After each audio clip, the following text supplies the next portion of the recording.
ملک میں چھوٹی بچیوں اور خواتین کے ساتھ زیادتی کے واقعات میں خوفناک اضافہ ہے۔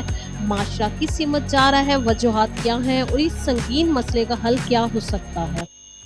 ایک انتہائی افسوسناک اور تشویشناک رجحان ہمارے معاشرے میں تیزی سے بڑھ رہا ہے۔ ملک بھر میں چھوٹی بچیوں اور خواتین کو زیادتی کا نشانہ بنائے جانے کے واقعات میں خطرناک حد تک اضافہ دیکھنے میں آ رہا ہے۔ یہ واقعات نہ صرف انسانیت کے لیے شرمناک ہے بلکہ ہماری عدالتی اور سماجی نظام کی کمزوریوں کو بھی واضح کرتے ہیں۔ اعداد و شمار کے مطابق ہر سال سینکڑوں کیسز رپورٹ ہوتے ہیں، جبکہ درجنوں ایسے واقعات بھی ہیں جو خوف، معاشرتی دباؤ یا بدنامی کے خدشے کے باعث رپورٹ ہی نہیں کیے جاتے۔ دیہی علاقوں میں صورتحال اور بھی سنگین ہے، جہاں متاثرہ خاندان اکثر انصاف کے حصول میں ناکام رہتے ہیں۔ ماہرین کے مطابق ان واقعات کے بڑھنے کی کئی وجوہات ہیں۔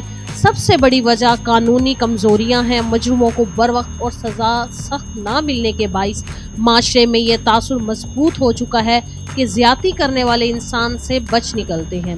دوسری بڑی وجہ اخلاقی اور تعلیمی زوال ہے۔ دینی اخلاقی تربیت کے فقدان نے نوجوان نسل کو راستے سے بھٹکا دیا ہے۔ اسی کے ساتھ سوشل میڈیا پر فحش مواد تک آسان رسائی بھی اس بگاڑ کو مزید بڑھا رہی ہے۔ ماہرین یہ بھی کہتے ہیں کہ غربت، گھریلو جھگڑے اور نفسیاتی دباؤ بعض افراد کو ایسے گھناؤنے جرائم کی طرف مائل کرتے ہیں، جبکہ والدین کی عدم توجہ بچوں کو خطرناک حالات میں دھکیل سکتی ہے۔ یہ واقعات متاثرہ خاندانوں پر گہرے نفسیاتی اور سماجی اثرات چھوڑتے ہیں۔ متاثرین کو انصاف کے حصول میں مشکلات پیش آتی ہیں اور معاشرے میں خوفناک اور بے اعتمادی کی فضا پیدا ہوتی جا رہی ہے۔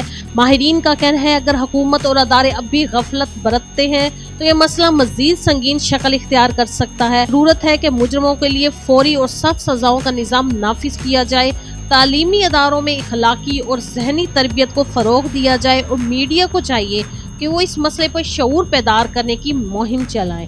ناظرین، بچوں اور خواتین کو ساتھ زیادتی کا مسئلہ صرف ایک جرم نہیں بلکہ معاشرتی تباہی کی علامت ہے۔ اب وقت آ گیا ہے کہ حکومت، عدلیہ، والدین اور معاشرے کے تمام طبقات مل کر اس ناسور کا خاتمہ کریں تاکہ آئندہ کوئی معصوم بچی بعورت خوف کے سائے میں زندگی گزارنے پر مجبور نہ ہو۔ اللہ ہم سب کو عدل، تحفظ اور انسانیت کا پیغام عام کرنے کی توفیق دے۔